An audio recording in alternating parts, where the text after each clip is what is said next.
Welcome back to the channel, friends. It is March 11th. It is 30 degrees above average for the temperature. So I am taking advantage of this weather, and I am actually on the DNL trail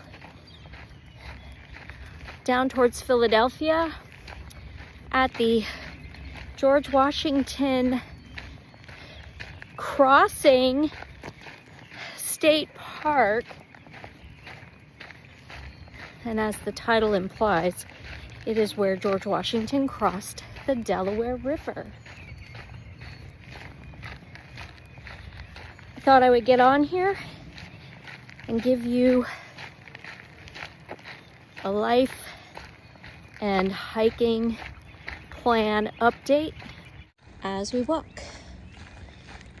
2 weeks ago, I went on a fun backpacking trip with a couple of friends at Cumberland Island National Seashore down in Georgia, and it proved to be a really good shakedown hike. We spent 3 nights and 4 days backpacking, and it was great because I was able to use my gear that I haven't used in like 2 years. And right out of the gate, I forgot to bring bug repellent, and I ended up covered in gnat bites that are still itching 2 weeks later, which is ridiculous. And I also forgot to bring a pocket knife. I made sure to add those 2 things to the checklist of things to bring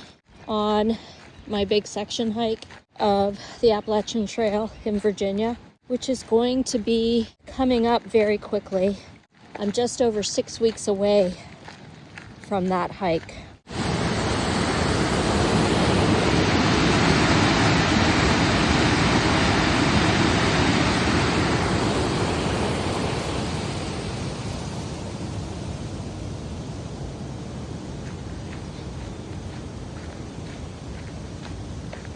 The canal levels are very high because we had such a good amount of snow this year.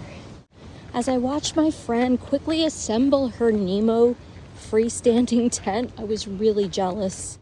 And I have decided now that I am going to use my Big Agnes copper spur on the trail instead of the Durston X-Mid.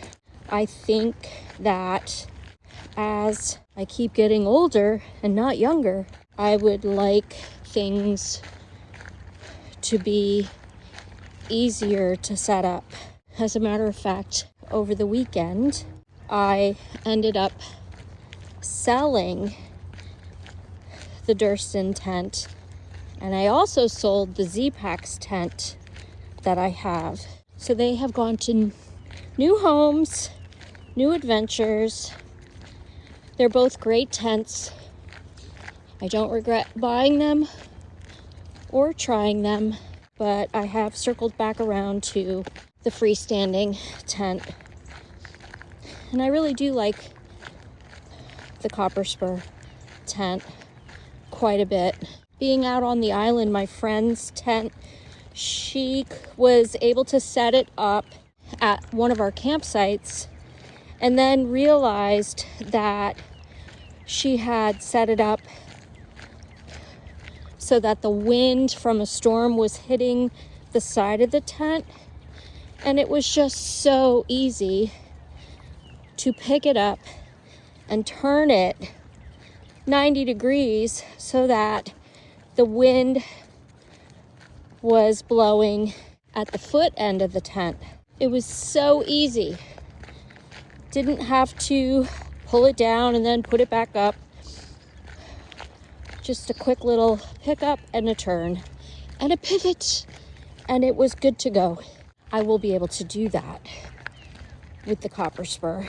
I don't think I mentioned it in the past, but this year I purchased these incredible 2.5 ounce camp shoes from Z-Pack. They look like slippers, and the sole is just a really thin piece of something. I love them.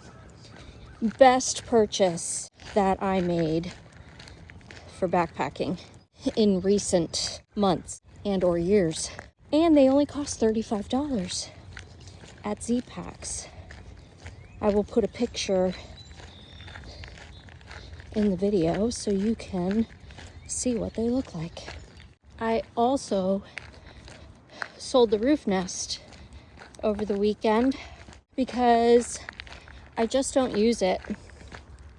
Honestly, ever since I put it up on the 4Runner, I haven't really wanted to use it because it is so easy to just camp out of the back of the 4Runner.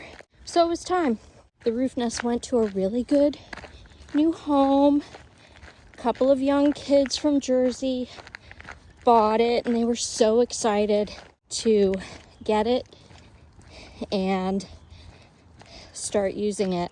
I'm happy for them, and I'm happy for my pocketbook because I made some quick cash over the weekend between selling the roof nest and the 2 backpacking tents. As far as training for the trail is going, I have backed off on the marathon training program. Or I guess I shouldn't say that I backed off. I've just modified it dramatically because now I am working just 1 day a week, 1 8-hour shift. And so I have many, many more days of free time that I can walk. I'm spreading the mileage out more evenly. My goal is to be able to walk 10 to 15 miles a day on the trail. And I figure that if I have a couple of long walks during the week or longer walks during the week, still good training, and it's not taking up the entire day. The thought of walking 14 plus miles in a day is very unappealing, especially when it's for training and I'm not walking from point A to point B. I have found that doing the 2-mile loop by my house over and over and over, eventually I get super bored. Yeah, I modified my training, but I'm still getting in the miles, and that's the important thing. Y'all also know that every day I read a chapter of the Bible and post it on YouTube. I think when I do my big section hike on the Appalachian Trail in Virginia, I am going to incorporate my daily reading into my AT videos. I have a pretty good idea of how I'm going to do it, and this way I'm killing 2 birds with 1 stone. Thanks for following the adventure. Catch you out on the trail.